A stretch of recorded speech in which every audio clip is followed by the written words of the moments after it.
Балташ аға, саңа ана бір өлеңдерің бар ма баяғы? Иә. Рошен туралы ма еді? Иә, туған жерде жаңағы немеремді алдым алып отыр.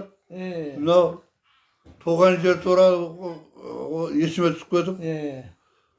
Мына сағындым алматым деген өлең бар ғой, бір ақынның шығарған өлеңі. Соның мотивіне сәйкестіріп отырып, немеремді алдым алып отырып, өзімше өлең айтқанмын.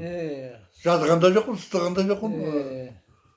Сонда айтып берсең. Сағындым қоңыр аттай, сағындым раушанды, сағындым үстірт тауын, сағындым судошидай.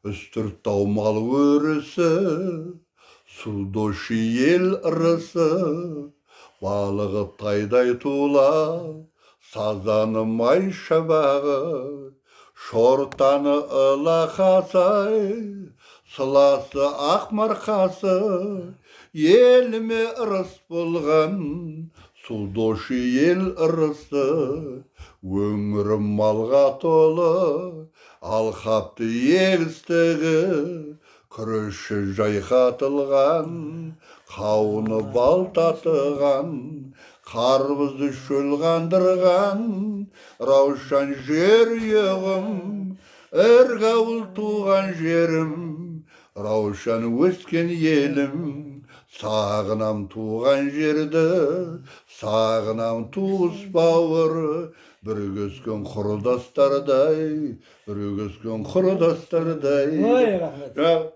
Немереме айтып берген өлеңім ғой. Болды.